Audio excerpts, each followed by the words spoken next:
if I was to see this, like just walking past on the street, would I pick it up and have like a different perspective on it, or would I just follow to what the media is saying? I'd probably read the article, just to see why they're calling this guy a rat, and to see if it has any like validation, because I think that no matter what scandal happens, I mean, the scandals happen and it's obviously going to be a big media thing no matter what, but to go and then call someone a rat and then like not basically, you're slamming their reputation, you're slamming their character. I don't know how they don't get away. I don't know how they get away with not being like defamation or defamation.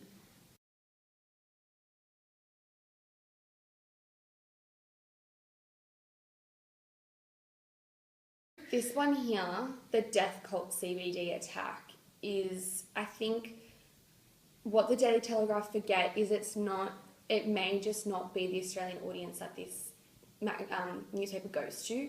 So you're kind of provoking an even worse, a possible worse situation to arise from it because you're attacking them, and this headline is just like, wow, because we didn't know what, it was just one person, so we didn't know who he was linked to, which was a scary scenario in itself. There could have been more people on the scene that we didn't know that had like an attack up their sleeve or something.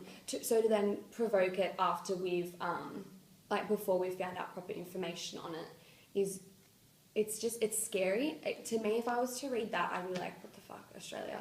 What are you, like, Daily Telegraph, what are you doing? Like, I would feel unsafe by reading that. Not as in unsafe as what had happened. I would feel unsafe as what they can potentially cause from this headline, if you get what I mean. Yeah.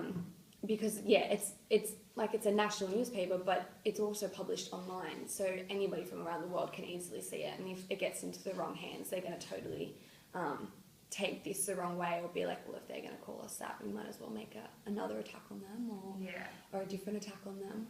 It's just very, very controversial.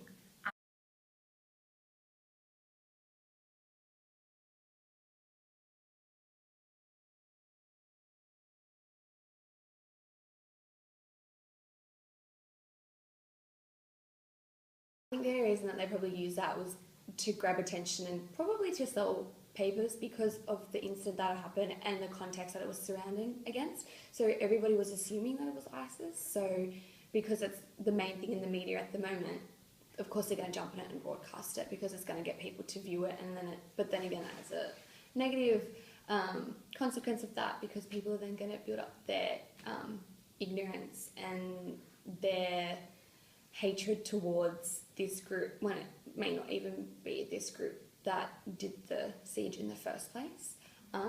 So I just think it's very, very risky, because I think that everything that they're doing, especially in this scenario here, not only was it a hard scenario for everyone to watch and everyone to follow, it must have been even harder for the media to pick a way to portray it. But I think the way the Daily Telegraph post portrayed us, to me, I would feel it's probably put us in more danger with the stuff that they've said and published. I think that the Daily Telegraph do it a lot more because they know they can get away with it, and because they have seen that it sells, obviously. Whereas if you were to get just a smaller company doing this, people might notice it and then they might blow it up and make a big deal out of it and criticise them more than what they actually do the Daily Telegraph. Maybe it's because of political ties and networks that the Daily Telegraph have that they can get away with it. So Daily Telegraph has been around for that long that people are maybe just used to it, or they just don't even bother criticising anymore because they kind of know it's expected. If a minor company was to do it, probably could get away with it, but I reckon that they would get a bigger backlash from it more.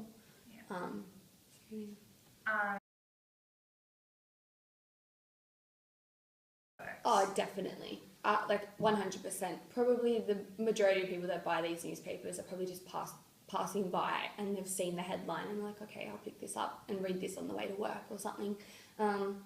There is a lot of, just even speaking from just experience, like I know I'm only second year, but I learned a lot in my first year of uni last year, especially about the media, just like what the general public are doing, criticising the media. We learn to do that in our classes, like in BCM and stuff like that. Like, it's just all about opening your mind and realising why they do it or how they do it, and then further reading into the article, and maybe there's a reason why they've done it or how they've portrayed it, not just simply looking at a headline and being like, well, that's bad, or that's controversial. It's like everyone's got their own opinion, but I think that if people that weren't educated on the topic of media or how the media runs, it would definitely change their way of thinking about it, 100%.